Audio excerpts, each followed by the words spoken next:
Creating a successful business has never been so simple. Welcome to the Journey of Entrepreneurship podcast. Your hosts, Richard Phipps and Ross Lerorio, will provide valuable insights that will help you turn your ideas into reality.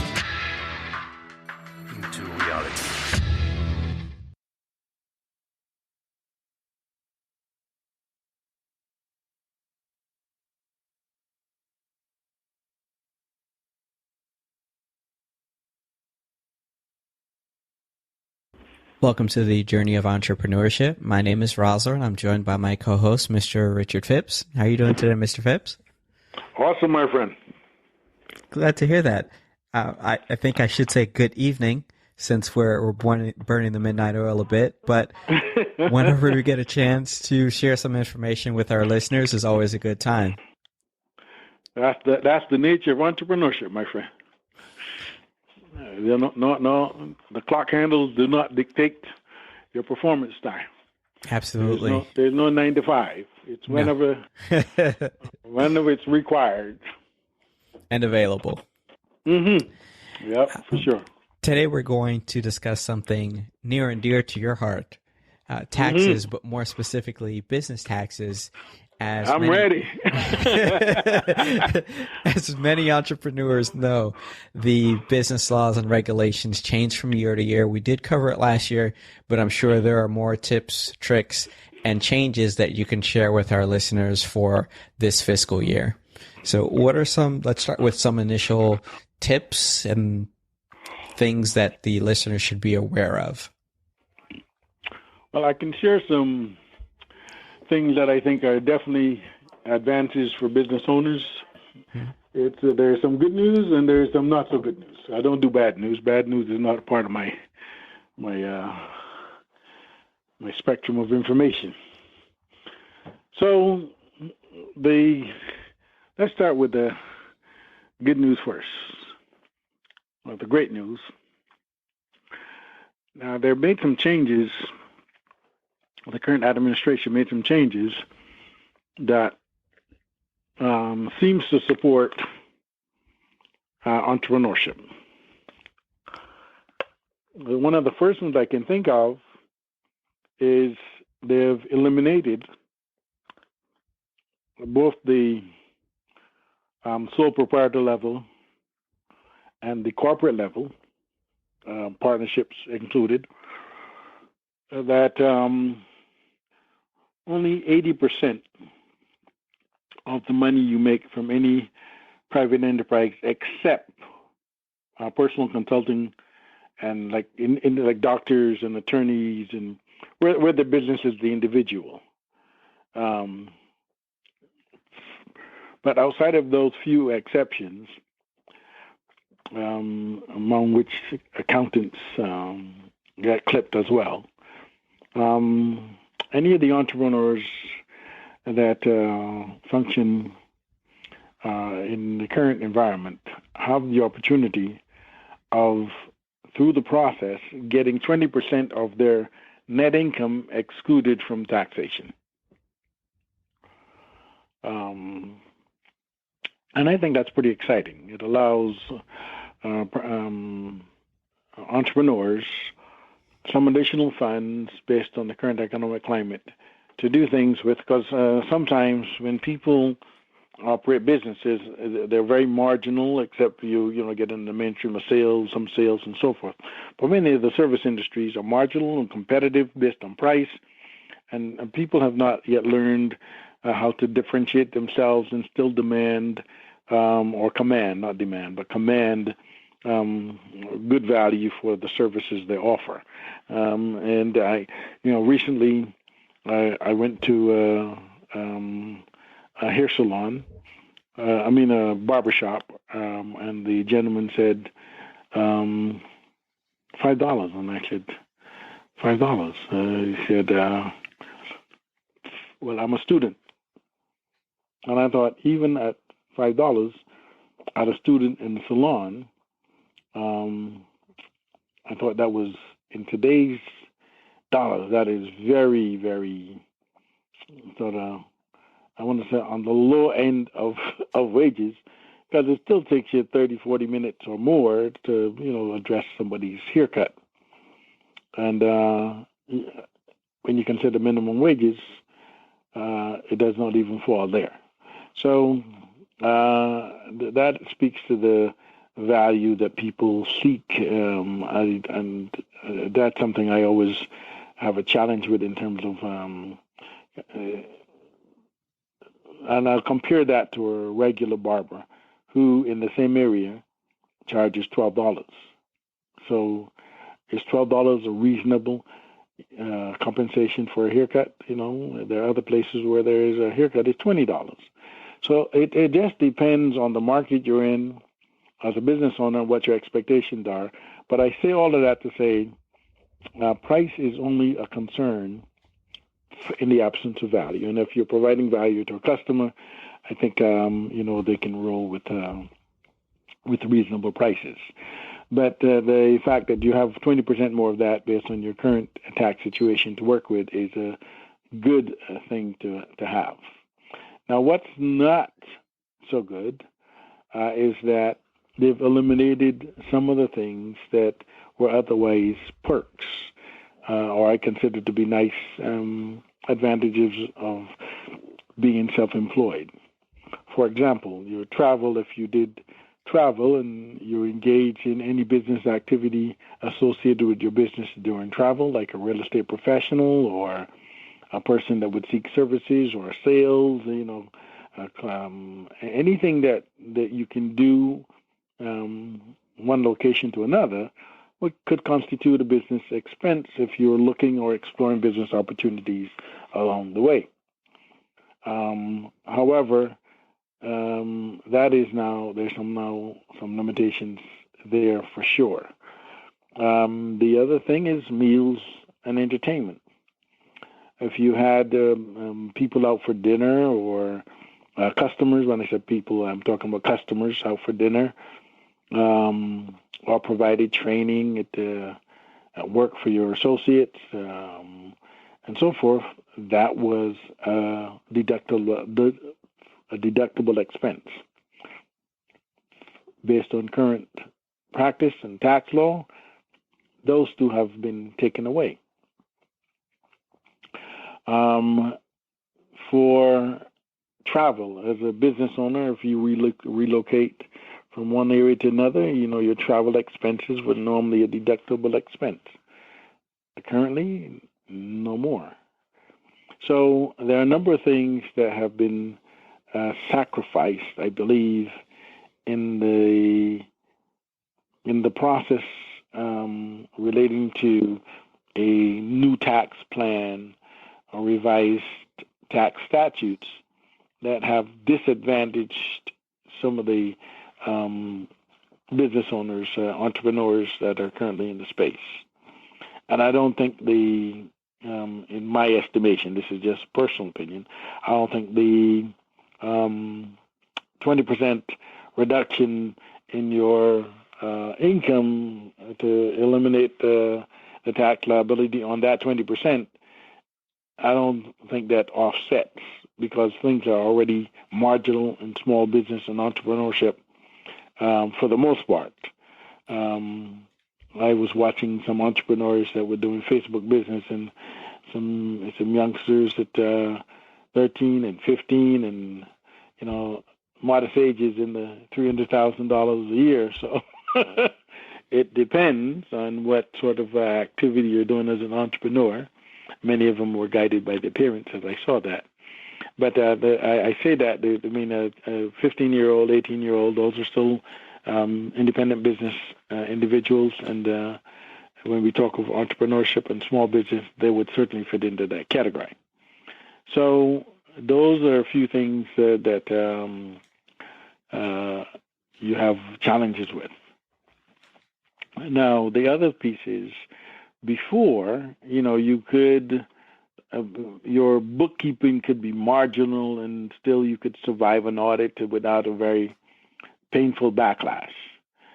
But in today's marketplace, they require pretty much everything you can provide for an audit examination. And I say this specifically because they're looking very closely at entrepreneurs because they feel that there's a significant underreporting in the billions in the entrepreneurial space. So in an effort to reduce that underreporting, as they call it, when you are audited, even desk audits, they're asking for bank statements, and then once you give them bank statements, they're looking for the sources of income. They're looking for where you might have saved money, retirement accounts, to see if the amount of money that you have sort of stashed during the year in savings or expended is less than or greater than your total receipts. And this will, you have to sort of understand how that process works. So if you are in business, whether you are a home business or a brick and mortar business or an internet business, a word of advice, please keep all of your receipts, documents, bank statements, etc. And those things are required to be kept for 7 years. You never know when you're going to need them. And certainly an IRS examination from 2-3 years ago, which is sometimes how long it takes them to catch up with it. If they look at a 2017 return, they can go back on either side of the return, 2016 or 2018, or if they're examining something different, they can do that as well. If you're in 15, they can go back to 14, and on the other side to 16. And if they find questionable activity, they can keep going back, to whatever point they're comfortable with. There may be a 10-year limitation, but that depends on the specific circumstance that you have. So that's another concern in terms of audit examination for small businesses, because small businesses are currently targets for audits. And I hope folks that are in small businesses take that seriously. Some of the other information that's good to share is, now, it's not all gloom, because that's not what I'm suggesting. What I'm suggesting is that you have to be mindful that, a business is a business. It's regulated by the government. It's taxed by the government. It's not a paycheck that, like a paycheck, you can take home and spend as you wish without accountability, except for those in the household, whether a nonprofit or for-profit business. There's great accountability at the government level for what you do. And the other thing that I would also suggest is, in business, you can almost insure anything. Insure against loss, theft from employees. There's all sorts of insurance.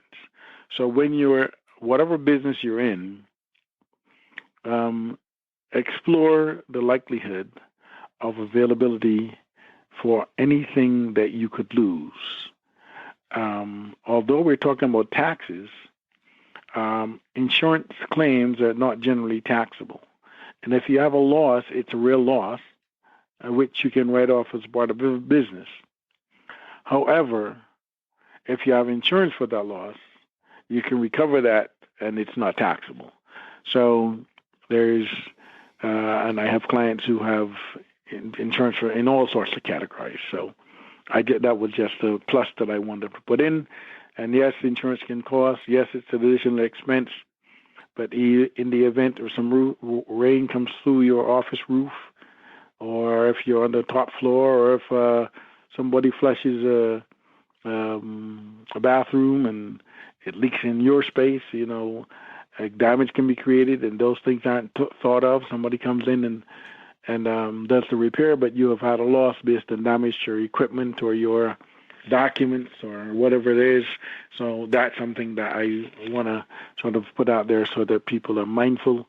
Insurance can be a hedge against business losses, and certainly a tax-deductible event. Now, as we look at businesses, there's concern over, and this is not legal advice, I won't put it because I'm not a lawyer, but it seems as though with the changes in the tax law, corporations, that's 1120C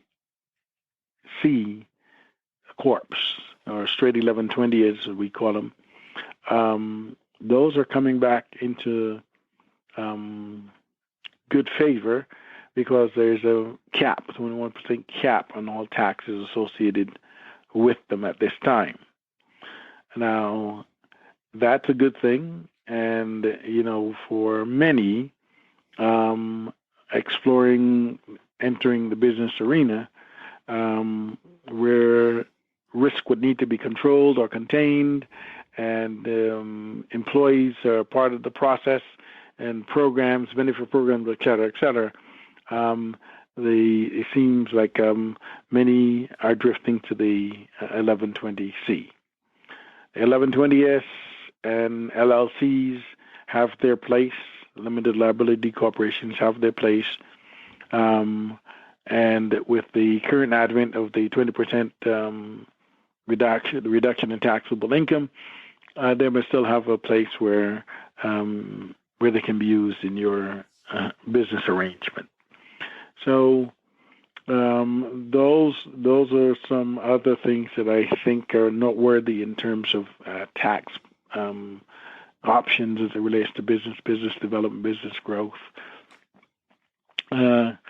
Another area is depreciation for those individuals who have vehicles, equipment, or other machinery. Depreciation is a very nice paper loss.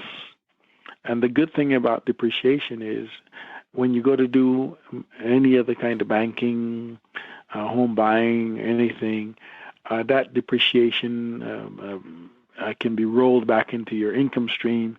So if you had $100,000 in income and $20,000 in depreciation on equipment, when you go to a bank for a mortgage on a property that you're going to occupy for your business or whatever other transactions you may do, that $20,000 in the depreciation is rolled back into your income because the institutions know it's just a paper loss, and that income, instead of having $100,000 of income to work with the bank, you now have $120,000. So there's some very nice things that happen as part of the tax process.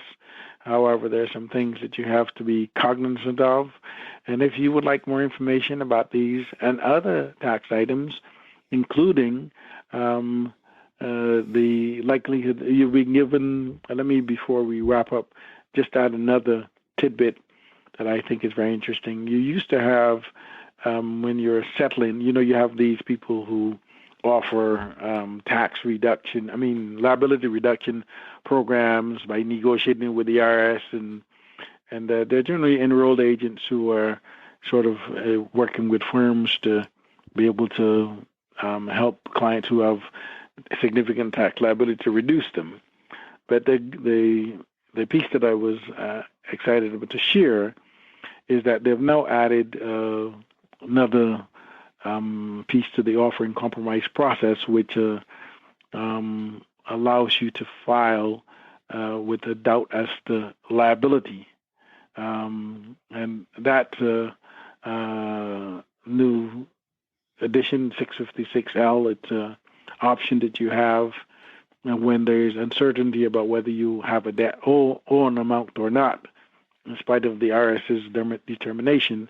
But there's some specific rules that guide that process, and you certainly would be wise to check with a tax professional as part of that process. So, and we're here to provide that guidance, that information, and I'm sure Mr. Oriole will be happy to direct you as may be appropriate to the resources you need, and we can certainly make that information available to you or guidance in that arena, because we want you to be successful in your business, productive in your business, and minimize any tax liability that may exist, because although we know taxes is a responsible part of our citizenship to cover the services we need as citizens, in some cases you can overpay, in some cases you can underpay, but we want you as our listeners to have just or pay your fair due at a minimum level so that the services needed can be provided without harming your pockets or anyone else's. Rosler, I think that's what I can share for today without belabeling the point. There's much more, but I think if they have questions about taxes, we can certainly make answers available. And I would say, if you would like to be able to receive a tax organizer, you would just respond to the podcast, send us an email, and certainly we can make a tax organizer available to you as a gift for being part of our audience. And hopefully you'll be able to share that with others and give them the benefit of it and help the program to become useful to other individuals. So please request your tax organizer. Mr. Oriel Rosler will give you where you can do that as we wrap up. Thank you so much for offering that. I know that there are many people out there that have a ton of questions when it comes to taxes, as there always seems to be something new, and the tax process has always been a very challenging and daunting arena for many. So I'm sure there will be many questions. If they wanted to send the questions directly to me, I can be reached at questions@journeyoфentrepreneurship.com. And I think it would also be useful for you to provide the Consumer Financial Services contact information, as you have a team of professionals that would be able to assist the listeners with any tax situations that they may have. Okay, thank you, Rosler. You can send an email to info@gotocfs.com. So that's info, go to cfs.com. You can also reach us at 1-888-296-7730. That's 1-888-296-7730. And if you want to take advantage of the gift, which we offer, you can text your number to 702-337-2875. And text the word tax organizer to 702-337-2875. Again, that's text the word tax organizer to 702-337-2875, and that will come right out to you within 24 hours. Thank you again, Mr. Phipps, for sharing that information as well as the resources for our listeners. I really appreciate you joining us today, and I look forward to our next conversation. Same here, my friend. Stay on top of it. You're doing a wonderful job keeping your audience informed. Thank you so much. Have a great evening. Bye-bye. Bye.